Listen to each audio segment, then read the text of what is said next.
Hello बच्चों, पिछले video में हम लोगों ने देखा था बहुपद के बारे में पढ़ा था।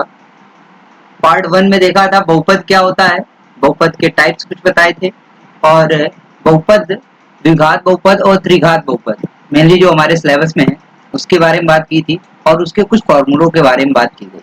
ठीक है, आज हम लोग उसके आगे बात करेंगे कि बहुपदों का आलेखीय निरूपण क्या है।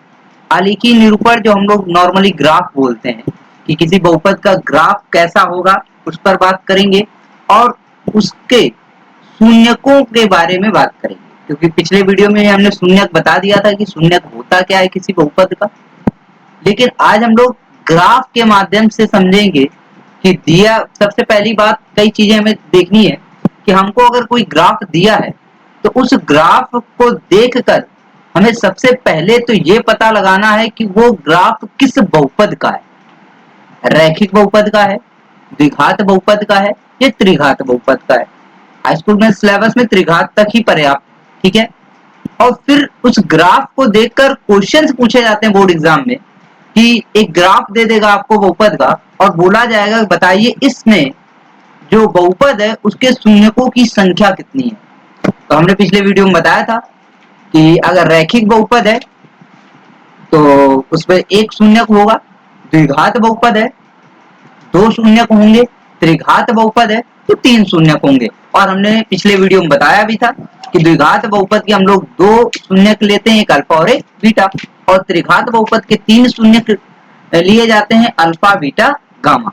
ठीक है, तो अब बात हम लोगों को करनी है ग्राफ पे। ठीक है, इसको थोड़ा ध्यान से देखना, एक एक छोटी छोटी चीज हम सारी क्लियर कर देंगे। डाउट ग्राफ से रिलेटेड कोई भी ऐसी समस्या नहीं बचेगी जो आपको दिक्कत करे। ठीक है, तो देखते हैं सबसे पहले रैखिक बहुपद। तो हम लोग बात करते हैं रैखिक बहुपद में, तो रैखिक बहुपद का ग्राफ कैसा होता है सबसे पहली बात। तो रैखिक बहुपद, कोई भी बहुपद जैसे यहाँ पर लिखा हुआ y बराबर ax प्लस b का ग्राफ एक सरल रेखा होती है। क्या होती है? एक सरल रेखा जो x अक्ष को ठीक ठीक या ठीक एक बिंदु पर प्रतिच्छेद करती है। इन दो तीन चीजों को ध्यान देना है जिसपे हमने अंडरलाइन किया है कि सबसे पहली बात कि रैखिक बहुपद हो, एग्जाम्पल के तौर पे देख लेते हैं। रैखिक बहुपद एग्जाम्पल के तौर पे जैसे लिखा हो 2x प्लस 6, ये एक रैखिक बहुपद है। क्यों? क्योंकि इसमें x की सबसे बड़ी पावर कितनी है? 1, और जिसकी सबसे बड़ी पावर 1 होती है वो कैसा बहुपद कहलाता है? रैखिक बहुपद।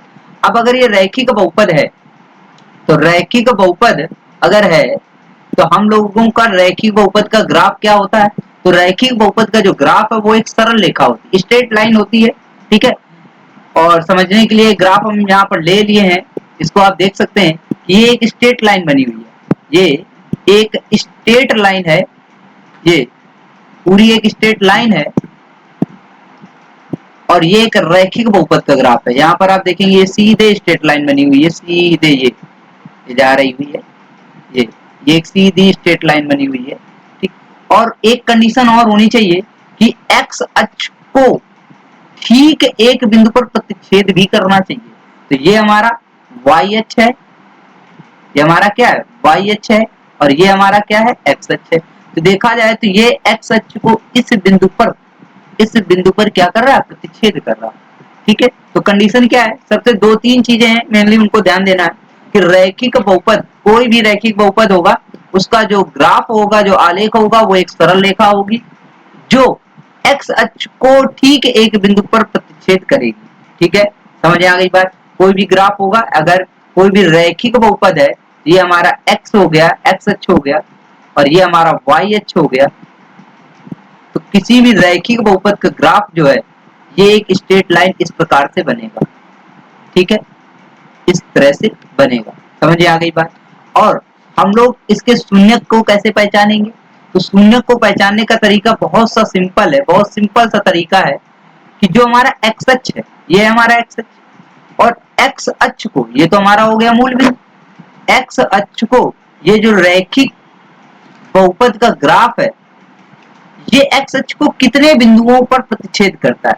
तो रैखिक बहुपद जो होगा वो एक्स अक्ष को एक बिंदु पर प्रतिच्छेद करेगा, और एक बिंदु पर प्रतिच्छेद करेगा, इसका मतलब है इसके ये एक बिंदु पर प्रतिच्छेद कर रहा है, तो इसका मतलब है कि इसके जो शून्यक होंगे, शून्यक वो भी कितने होंगे, एक होंगे। इसका कितना शून्यक होगा, एक शून्यक होगा। बात समझ आ गई सारी।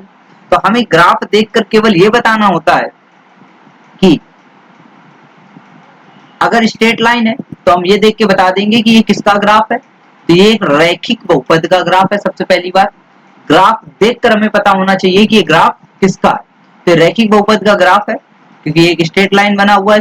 मान लिया ये P है और ये PQ एक सरल रेखा है और ये एक किसी एक रैखिक बहुपद का ग्राफ है। ठीक है, ये आप लोगों ने क्लास 9th में बनाए भी होंगे। ठीक है, अब आगे देखते हैं। रैखिक बहुपद के बाद है द्विघात बहुपद। तो द्विघात बहुपद क्या है, द्विघात बहुपद को देखते हैं।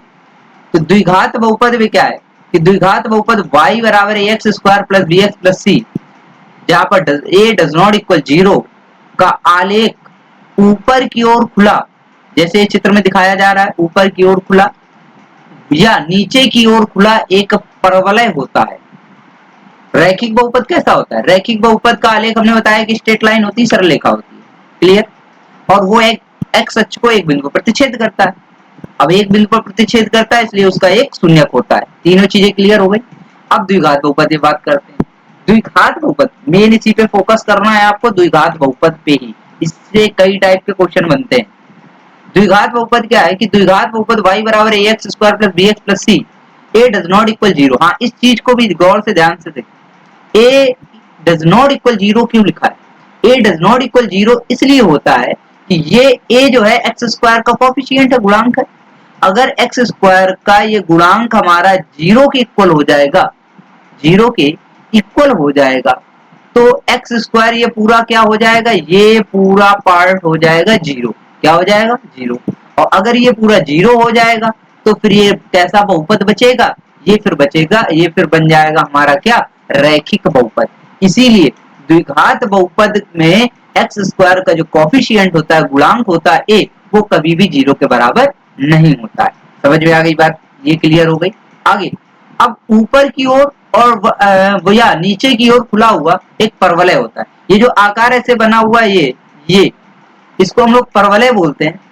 ये ऊपर की ओर भी खुलता है और ये नीचे की ओर भी खुलता है। तो द्विघात बहुपद जो बनेगा उसका आकार जो होता है ग्राफ का द्विघात बहुपद के, वो यही होता है परवलय के आकार का। दो टाइप से इसके ग्राफ बनते हैं, या तो ऊपर की ओर खुला होगा या तो नीचे की ओर खुला होगा।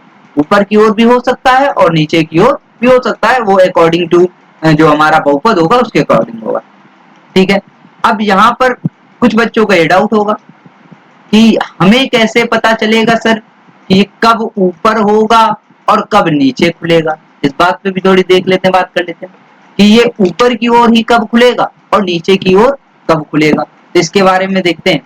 इसके बारे में ये है कि जो हमारा द्विघात बहुपद होता है ax square plus bx plus c, सारा खेल इस a का ही है।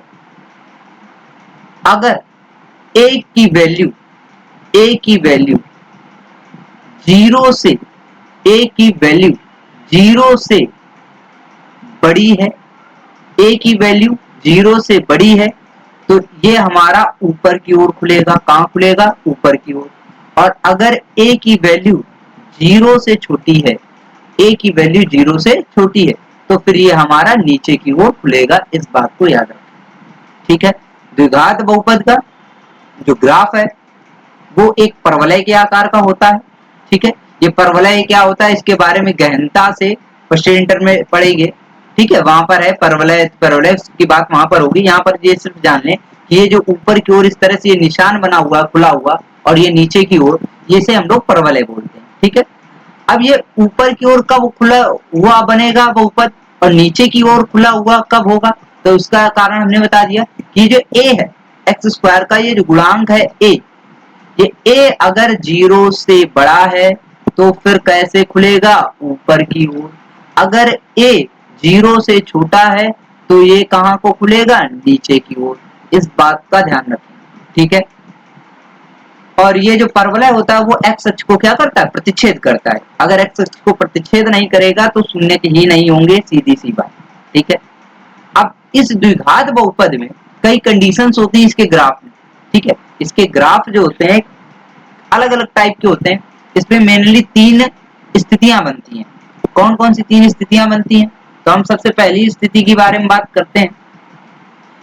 जब द्विघात बहुपद y बराबर ax square plus bx plus c के दो अलग अलग गुणनखंड हों, दो अलग अलग गुणनखंड, ठीक है। अब अलग अलग गुणनखंड हों, द्विघात बहुपद हम लोगों को पता है। मान लीजिए कोई द्विघात बहुपद है, कैसा लिखा हो 2x स्क्वायर प्लस 6x और प्लस 4, ये मान लिया एक द्विघात बहुपद है हमारे पास। ये क्या है हमारे पास? एक द्विघात बहुपद है, ठीक है। अब इस द्विघात बहुपद को अगर हम इसके फैक्टर करें तो देखो 2x square plus 6x plus 4, तो इस द्विघात के फैक्टर अगर हम करेंगे तो इसके फैक्टर अलग अलग होंगे। जैसे 4 दूनी 8, तो इसके फैक्टर क्या होंगे? 2x square plus 4 plus 2 x plus 4। Example के लिए आपको समझा रहे, 2x square plus 4x plus 2x और प्लस 4। यहां से x कॉमन ले लेंगे तो यहां पर आ जाएगा x प्लस 4 और यहां पर केवल 1 कॉमन लेंगे तो 2x प्लस 4, 2x प्लस 4। एक सेकंड, 2x प्लस 4। अब अगर देखा जाए तो इसके जो फैक्टर आए, यहाँ पर x कॉमन लेंगे तो यहाँ 2x प्लस 4 ही होगा और यहाँ पर भी 2x प्लस 4, तो दोनों से कॉमन आ जाएगा 2x प्लस 4 और दूसरे ब्रैकेट में आ जाएगा x प्लस 1। तो हमने क्या देखे कि ये जो द्विघात बहुपद था, इसके जो गुणनखंड, ये जो फैक्टर आए वो दोनों क्या है? अलग अलग। एक है 2x प्लस 4 और दूसरा है x प्लस 1, दोनों फैक्टर क्या है? अलग अलग। हाँ, तो इसी कंडीशन पे हम लोगों को बात करनी है कि अगर यही कंडीशन हमको दी है यहाँ पे कि अगर किसी द्विघात बहुपद के दो अलग अलग गुणनखंड हो, जो दो गुणनखंड है वो दोनों क्या हो? अलग अलग हो, ठीक है। तो मान लिया कि कोई एक बहुपद है, हमने आपको बताया कि जैसे मान लीजिए कोई द्विघात बहुपद है 2x square plus 6x plus 4 और उसके अगर फैक्टर करेंगे हम लोग तो इसके दो अलग अलग गुणनखंड प्राप्त होंगे, ठीक है, क्लियर। तो इसी कंडीशन पे हमें यहाँ पर बात करनी है। तो कह रहा अगर ऐसी स्थिति बनती है कि कोई दो घात बहुपद जो हमारे पास है उसके दो अलग अलग गुणनखंड मिल रहे हो, तो इस स्थिति में जो इस बहुपद का जो ग्राफ होगा वो x अक्ष को दो भिन्न भिन्न बिंदुओं पर यानी a और a डैश पर प्रतिच्छेद करता है। अगर अलग अलग गुणनखंड है तो क्या करता है? a और a डैश दो अलग अलग बिंदुओं पर प्रतिच्छेद करता है। बिंदुओं के x निर्देशांक बहुपद इसके दो शून्यक होते हैं। मतलब वही बात कि ये ग्राफ x अक्ष को जो जिस दो बिंदुओं पर काटेगा वही बिंदु, वही उसके क्या होंगे? शून्यक होंगे। वही क्या होंगे? इसके शून्यक होंगे। तो यहाँ पर देख रहे हैं पहला ग्राफ, इसको देखेंगे यहाँ पर देख रहे हैं कि एक ये जो ग्राफ है ये ऊपर की ओर खुला है, तो इससे हमें एक चीज पता चल जाती है कि इसका मतलब ये देखो a की जो वैल्यू है वो 0 से बड़ी है। a की वैल्यू अगर 0 से बड़ी है तभी ये ऊपर की ओर खुलता है, ठीक। अब यहाँ पर क्या है? दो बिंदुओं पर प्रतिच्छेद कर रहा है a और a डैश, ये दो बिंदुओं पर प्रतिच्छेद कर रहा है दो बिंदुओं पर, और दो बिंदुओं पर प्रतिच्छेद कर रहा है तो इसका मतलब इसके कितने शून्यक होंगे? दो शून्यक, ठीक है। शून्यक की बात भी आ गई। या तो ग्राफ इस तरह से बनेगा और अगर यहाँ पर ये जो a होता है उस पर डिपेंड करता है ग्राफ ऊपर को बनेगा कि नीचे को। तो यहाँ पर देखो पहली कंडीशन क्या है? अगर a की वैल्यू 0 से बड़ी है तो ग्राफ हमारा ये वाला होगा। अगर हमारा a जो है वो 0 से छोटा है, इधर देखिए, इधर a इज लेस देन 0, तो अगर a की वैल्यू 0 से छोटी है तो ग्राफ हमारा नीचे की ओर खुलेगा और ये भी x अक्ष को दो बिंदुओं पर क्या करेगा? प्रतिच्छेद करेगा या काटेगा। ये दो बिंदुओं पर प्रतिच्छेद करेगा। बात समझ में आ गई? यानी कि अगर दो अलग अलग गुणनखंड होंगे, अगर कोई ऐसा द्विघात बहुपद है जिसके दो अलग अलग गुणनखंड है तो क्या करेगा वो x अक्ष को दो भिन्न भिन्न बिंदुओं पर प्रतिच्छेद करे। ठीक है, यानी ये जो ग्राफ है हमारा ये एक द्विघात बहुपद है और अलग अलग दो बिंदु पर प्रतिच्छेद कर रहा है। इससे हमें ये पता चल रहा है कि जो गुणनखंड होंगे इसके वो दो क्या होंगे, अलग अलग। बात क्लियर हो गई। अब दूसरी कंडीशन, हाँ दो आलेख इसलिए बने हैं दो ग्राफ, ये पहला इसलिए बना है कि a अगर 0 से बड़ा है तो ये कंडीशन होगी और a अगर 0 से छोटा है तो ये कंडीशन होगी। हमने वो ऊपर डिस्कस कर रखा है यहाँ पर ये कि अगर a की वैल्यू 0 से बड़ी है तो ऊपर की ओर खुल के ग्राफ बनेगा, a की वैल्यू 0 से छोटी है तो नीचे की ओर खुल के ग्राफ बनेगा। ठीक है, अब बात करते हैं दूसरी, दो बिंदुओं पर प्रतिच्छेद कर रहा है तो इसके शून्य कितने होंगे, इसके शून्य होंगे दो। कितने होंगे, दो।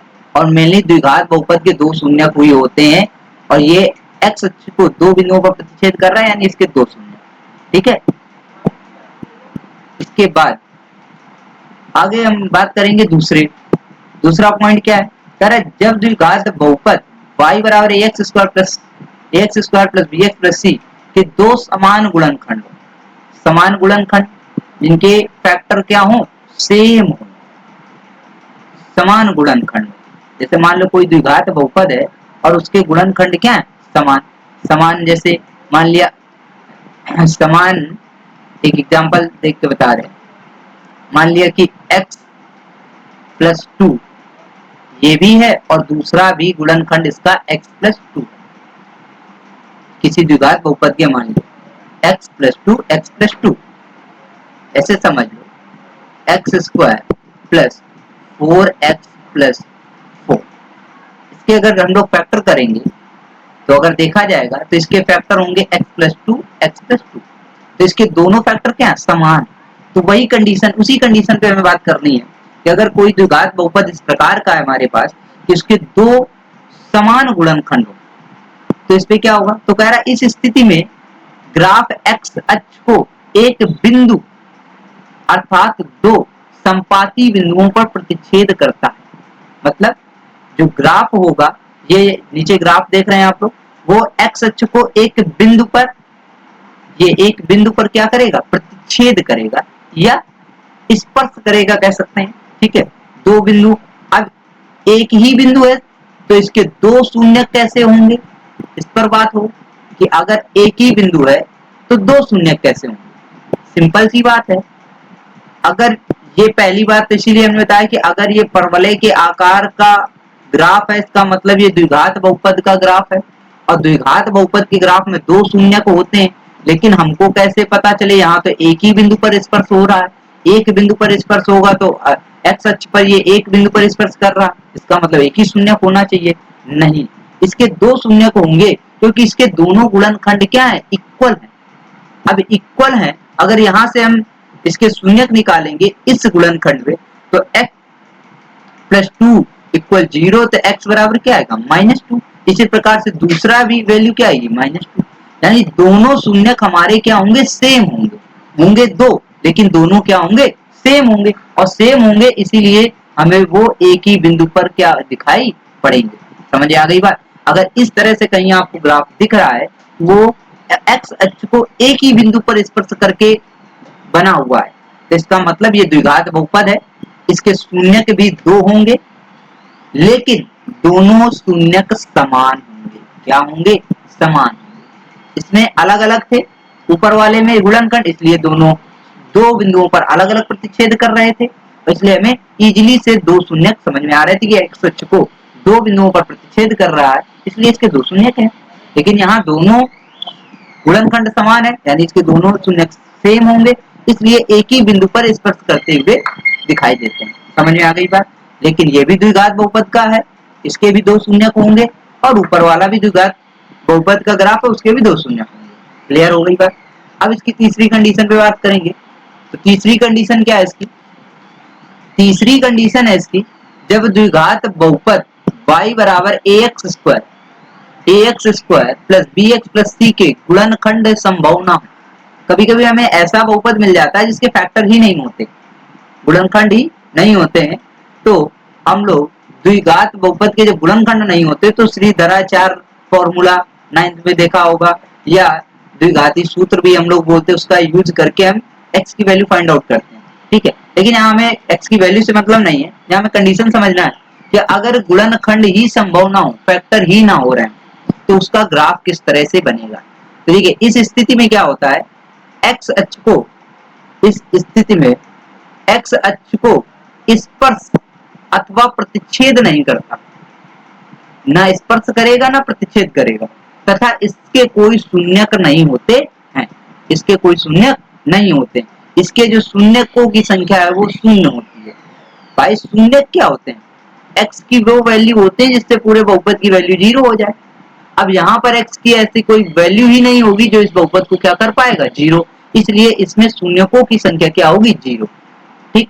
तो जर्नल अगर देखा जाए तो एक आम भाषा में अगर कहें तो x अक्ष को ग्राफ जितने बिंदुओं पर काटता है उसके उतने ही शून्यक होते हैं। यहाँ पर हमारा ये द्विघात बहुपद का ग्राफ है, क्योंकि ये परवलय के आकार का बना हुआ है, ये द्विघात बहुपद का ग्राफ है। हमने कहा था ग्राफ को पहचानना है, ग्राफ देख के हम बता देंगे ये द्विघात बहुपद का ग्राफ है, बट इसके कोई ऐसे गुणनखंड, संभव गुणनखंड नहीं है, इसके गुणनखंड ही नहीं संभव है, फैक्टर नहीं हो सकते इस द्विघात बहुपद के, इसलिए ये x अक्ष को तो ना स्पर्श करेगा और ना प्रतिच्छेद करेगा।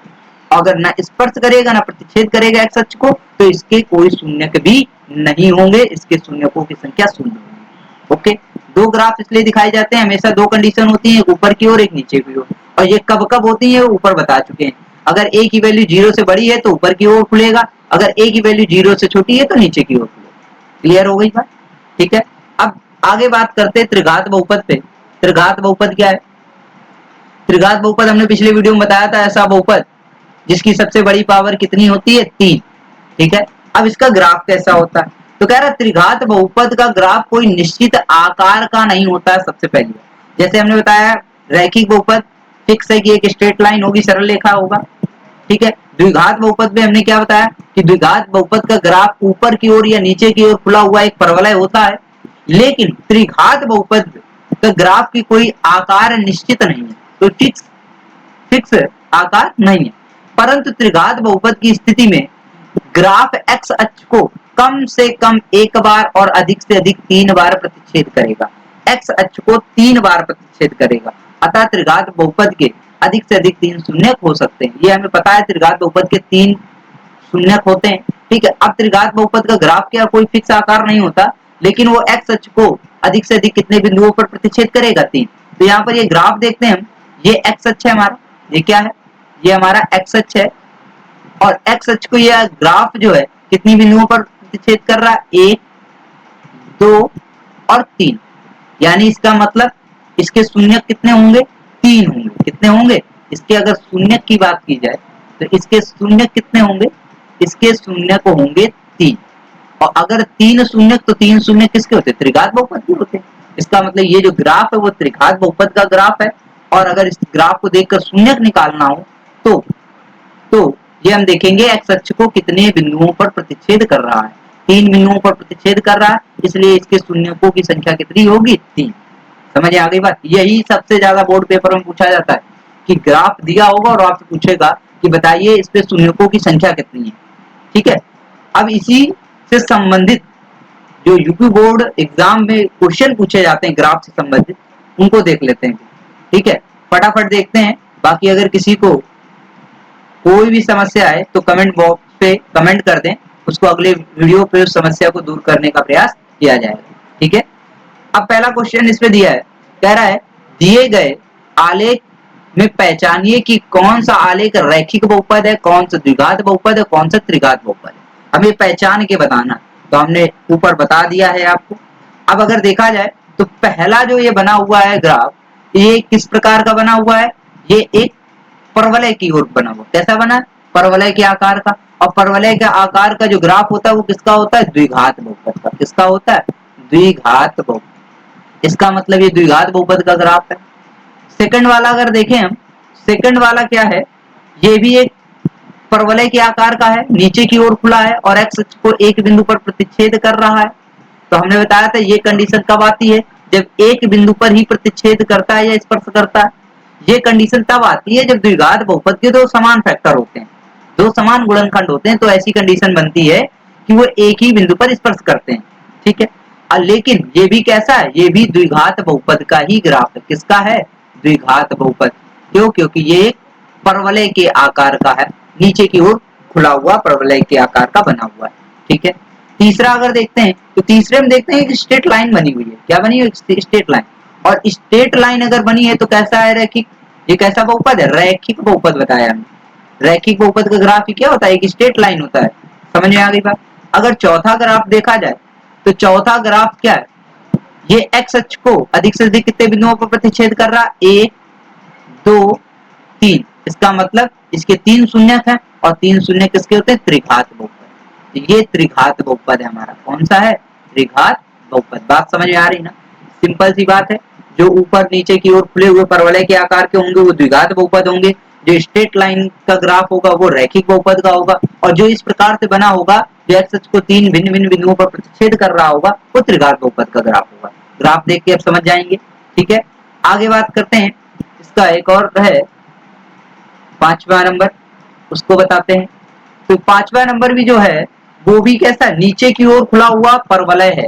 नीचे की ओर खुला हुआ परवलय, इसका मतलब ये द्विघात बहुपद है, लेकिन ये एक्स अक्ष को स्पर्श या प्रतिच्छेद नहीं कर रहा। इसका मतलब ये कौन सी कंडीशन वाला बना हुआ ग्राफ? ये द्विघात बहुपद का ग्राफ है, लेकिन इसके कोई संभव गुणनखंड नहीं है। ये द्विघात बहुपद का ही ग्राफ है। अगर ये पूछा जाए ग्राफ किसका है तो ग्राफ तो द्विघात बहुपद का है, ठीक है। लेकिन अगर इसके शून्यक पूछे जाएं तो इसके शून्यकों की संख्या शून्य होगी। क्या होगी? शून्य। क्यों? क्योंकि इसके कोई संभव गुणनखंड नहीं है। ये कंडीशन हमने आपको बताई ऊपर, ठीक है। अगर इसमें शून्य पूछा जाए तो ये त्रिघात बहुपद है, एक्स अक्ष को 3 भिन्न भिन्न बिंदुओं पर प्रतिच्छेद करता है, तो इसमें शून्यक अगर पूछा जाएगा तो इसमें शून्यक होंगे कितने?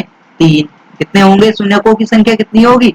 3 होगी। अगर इसके ऊपर वाले में पूछा जाएगा, इसके ऊपर वाले में अगर पूछा जाएगा तो यहाँ पहला वाला एक्स अक्ष को कितने बिंदुओं पर प्रतिच्छेद कर रहा?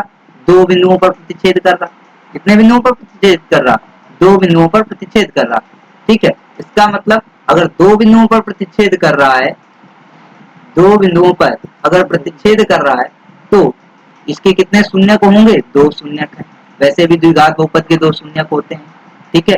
यहाँ पर केवल ये वाली ऐसी कंडीशन है सेकंड वाली जो आपको कंफ्यूज करेगी कि शून्यक कितने, क्योंकि एक्स अक्ष को ये एक ही बिंदु पर स्पर्श कर रहा, लेकिन है ये द्विघात बहुपद, तो इसमें शून्यक अगर आपको पूछा जाए तो इसमें शून्यक आपके 2 ही होंगे और दोनों समान शून्यक होंगे। समझ में आ गई बात? अब इसी तरह शून्यक कितने होंगे इसके बारे में अगला क्वेश्चन हमने लिया हुआ है। अगला क्वेश्चन, बहुत सारे ग्राफ इसमें हमने आपको ले दिए हैं। कह रहा नीचे दिए गए चित्र पीएक्स का आलेख दर्शाते हैं। कोई एक बहुपद है पीएक्स, उसके आलेख दर्शा रहे, तो कह रहा है बहुपद के शून्यक ज्ञात करना है। बहुपद के क्या ज्ञात करना है? शून्यक ज्ञात करना है, ठीक है। तो अब बहुपद के शून्यक कितने होंगे ये बताना है, ठीक है। देखिए, चलिए आइए फटाफट देखते हैं। अब इस पे पहले देखते हैं, ये जो 6 ग्राफ है हमारे पास, इन पे देख लेते हैं, ठीक है। सिंपल, यहाँ पर देखेंगे ये एक्स अक्ष है, ये वाई अक्ष है, और ये जो एक स्ट्रेट लाइन बनी हुई है, ये एक स्ट्रेट लाइन बनी हुई है। तो अगर कहा जाए कि क्या ये रैखिक बहुपद का ग्राफ है तो बिल्कुल नहीं है, क्योंकि हमने कहा था रैखिक बहुपद का ग्राफ जो होता है वो कम से कम एक्स अक्ष के एक बिंदु को प्रतिच्छेद करता, और ये तो प्रतिच्छेद कर ही नहीं रहा, इसका मतलब ये रैखिक बहुपद का ग्राफ नहीं है, ठीक है। दूसरी बात, एक्स अक्ष को एक भी बिंदु पर स्पर्श नहीं कर रहा, तो इसमें अगर शून्यकों की संख्या पूछा जाए तो शून्यंकों की संख्या इसमें होगी शून्य। कितनी होगी? शून्य, 0, एक भी नहीं। दूसरा अगर देखा जाए, ये ग्राफ बना हुआ है, अब ये किस बहुपद का है ये क्लियरिफाई नहीं हो रहा है। मेनली सिंपल सी बात है, द्विघात और रैखिक तो नहीं है, हो सकता है त्रिघात हो या, लेकिन अगर इसमें शून्यक पूछा जाए तो शून्यक अगर देखा जाए तो ये एक्स अक्ष को एक बिंदु पर प्रतिच्छेद कर रहा। कितने बिंदु पर? एक बिंदु पर। इसका मतलब अगर इसके शून्यकों की संख्या पूछी जाए तो 1 होंगे शून्य। कितना होगा? 1। यहाँ पर देखा जाए तीसरा, तो तीसरा एक एक्स अक्ष को कितने बिंदुओं पर प्रतिच्छेद कर रहा है? 1 2 3, 3 बिंदुओं पर प्रतिच्छेद कर रहा है। इसका मतलब इसके शून्यकों की संख्या कितनी होगी? 3। अगर यहाँ पर देखा जाए तो यहाँ सिंपल आपको दिख रहा है ये द्विघात बहुपद का ग्राफ है, परवलय के आकार का बना हुआ है, और एक्स अक्ष को कितने बिंदुओं पर प्रतिच्छेद कर रहा? 1 और 2 बिंदुओं पर प्रतिच्छेद कर रहा। इसका मतलब इसके कितने शून्यक होंगे? 2 होंगे। ठीक है। इसी तरह आगे देखते हैं, तो आगे इधर देखेंगे इस पे, तो ये एक्स अक्ष को कितने बिंदुओं पर प्रतिच्छेद कर रहा है, 1 2 3 4। अगर इस पे शून्यकों की संख्या बताई जाएगी तो कितनी बताई जाएगी, 4। ठीक है। इस पे ये कितने बिंदु पर स्पर्श कर रहा है, तो 1 2 और 3। तो इस पे शून्यकों की संख्या अगर पूछी जाएगी तो कितनी होगी, 3। समझ में आ गई बात। यानी सिंपल सा लॉजिक है कि एक्स अक्ष को जितने बिंदुओं पर ग्राफ प्रतिच्छेद करेगा या स्पर्श करेगा उसके शून्यकों की संख्या उतनी ही होगी। समझ में आ गई बात। इसी तरह ये आपके लिए होमवर्क में है, इसको आप अपने घर पर एक एक ग्राफ बनाकर इसके शून्यकों की संख्या बताएंगे। ठीक है। आगे देखते हैं, एक क्वेश्चन और हमने ले रखा है। एक क्वेश्चन है, कह रहा है कि एफ एक्स बराबर A X square plus B X plus C का आलेख दिया हुआ है और चित्र में दर्शाया गया है कि एक्स स्क्वायर का गुणांक ए, एक्स स्क्वायर का गुणांक जो बताया गया है वो हमारा क्या है, ए है। तो इस गुणांक ए का हमें चिन्ह बताना, चिन्ह पॉजिटिव या निगेटिव बताना। तो सिंपल सी बात है बेटा, ये द्विघात बहुपद का ग्राफ है, ऊपर की ओर खुला हुआ परवलय बना है और ऊपर का खुला हुआ परवलय कब बनता है, जब ए की वैल्यू 0 से क्या हो, बड़ी, और 0 से बड़ी होगी इसका मतलब ए कैसा होगा, ए होगा धनात्मक। कैसा होगा, धनात्मक। यही हमको बताना है कि ए जो है उसका चिन्ह क्या है, चिन्ह ही तो बताना। तो ए जो फर्स्ट ग्राफ में होगा, ए का चिन्ह वो पॉजिटिव होगा, धनात्मक होगा। ठीक है। नीचे की ओर खुला हुआ ग्राफ कब बनता है, ये हमने बताया था। तो ये बनता है जब ए की वैल्यू 0 से छोटी हो, और 0 से छोटी होगी इसका मतलब ए क्या होगा, निगेटिव होगा। यानी इसका चिन्ह जो होगा वो ऋणात्मक होगा। क्या होगा, ऋणात्मक। बात समझ में आ गई। इस तरह से क्वेश्चन बहुत कम पूछते हैं, लेकिन कभी कभी इस तरह से भी क्वेश्चन आ जाता है कि ए का चिन्ह बताइए। तो सिंपल सी बात है, ये बात हम ऊपर बता भी चुके हैं कि ऊपर की ओर तभी खुला हुआ परवलय बनता है जब ए की वैल्यू 0 से बड़ी यानी धनात्मक होगी, और नीचे की ओर तब खुला हुआ द्विघात बहुपद का ग्राफ बनता है जब ए की वैल्यू 0 से छोटी होगी यानी ऋणात्मक होगी। तो अगर चिन्ह पूछा जाए तो फर्स्ट वाले ग्राफ का चिन्ह जो होगा ए का वो पॉजिटिव होगा, और सेकंड वाले में ए का जो चिन्ह होगा वो निगेटिव होगा। बात समझ आ गई। आई होप सभी को सारी चीजें क्लियर हो गई होंगी। हाई स्कूल में के लेवल में अगर देखा जाए तो बहुपद के ग्राफ में इससे ज्यादा कुछ नहीं आएगा, इससे ही यूपी बोर्ड से सारे क्वेश्चन बन जाएंगे। ठीक है। और ये जो क्वेश्चन ग्राफ वाले आते हैं वो मेनली उसमें बहुविकल्पी क्वेश्चन आते हैं। ठीक है। एमसीक्यू ज्यादा पूछते हैं। ठीक है। तो ओरली क्वेश्चंस होते हैं। समझ में आ गई होगी बात आपको। चलिए आज के लिए इतना ही, बाकी नेक्स्ट वीडियो में आगे क्वेश्चंस करेंगे। ठीक है। Okay, thank you.